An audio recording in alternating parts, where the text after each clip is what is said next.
your through line, obviously, from jump is taking care of the people, and that people make everything happen, and that it is your team that's making things happen.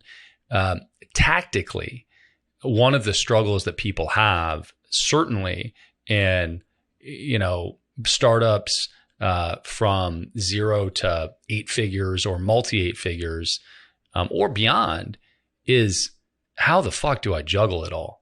And sometimes those things as CEO feel like they're not as productive as quote unquote productive as the things that actually quote unquote get shit done. So are you following me here? I mean, that's obviously not proof to everybody, but that. A big part of that, Brad, that now if we get into the tactics, if you're the CEO and like you said, you're scaling these companies and you're doing it early on, so much of this in the CEO role, you have to realize you are not responsible for everything. You have to delegate and you have to trust. Even this, and this is one of what I have seen is one of the hardest things for a lot of CEOs. Even if you see someone about to drive off the cliff, sometimes you got to let them drive off the cliff. Now, not to the point where it's going to be to the detriment of the company, but if it's something that's going to sting the hell out of that person, that's where the learning lessons happen. You can't, but much like your kids at home, you can't be there 24/7 to, oh my God, get off the couch. You're going to fall. You're going to bump your head. And you're one of those helicopter parents. You can't be a helicopter CEO. There are things that have to be learned within the organization that you may know the answers, but you cannot be in every single meeting taking care of every single aspect of the company. So a big part for me, Brad, you want to say the tactical part, teaching, coaching, and mentoring. I refuse to say training. You want to train, go to the gym, train your body, train a dog, train a horse. But I teach, coach, and mentor, and so much of it is by way of my mistakes. I say, okay, hey, here's what I did when I was the president of a software company. I made this major mistake. 90% of when I teach, coach, and mentor, it's through the mistakes that I made. So I'm constantly looking at how can I share more of my mistakes, my lessons learned. Matter of fact, we use Slack as an internal communication tool.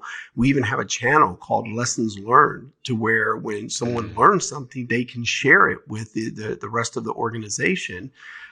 So because I'm big on how do you take your knowledge and share it across a ton of people so we can all grow together. So, tactically, yeah, again, am I in the financials? Yes, I'm in the financials. Why are we spending this? We're fully transparent. Every month we post our income statement for the entire company to see, how much cash came in, what's our revenue, how much did we spend on the cashews in the break room. They can see everything. Our salaries are transparent. Everyone knows what I make. Everyone knows what everyone else makes. So we're 100% transparent. So again, man, to me, those are very deep culture things. What that eliminates is people standing around like, well, I wonder what Brad's making. No, you can go look and see what Brad's making. Now we've eliminated that conversation. So from the CEO role, man, and then talking to our authors are one of the big things I do. And last one, Brad, because you wanted something tactical. This is a big one where I feel that regardless if you're an entrepreneur, a startup company, even if you're a Fortune 500 company, I feel like so many leaders miss this one. We as humans are always looking for the negative. So Brad, you and I will role play here. So Brad, how's everything been with you? Any comments, questions, or concerns? So if you notice what I just asked, your mind's going to go immediately to what went wrong. What didn't go right? So I flip it around and I go with what I call the 3 C's: comments, concerns, compliments. The reason why I end on compliments is because I want to take your mind to a place of what went well. What did we do that really stood out for you? Because here's the thing, Brad, you and I both know, if we fucked up, you're going to tell me. I don't need to take you there. You're going to tell me. But where a lot of companies drop the ball, we're so busy trying to find out what we fucked up we forget to ask, what are we doing great so we can continue to enhance that? And that's where I feel like so many leaders, companies really miss that opportunity to find out, what are you doing great?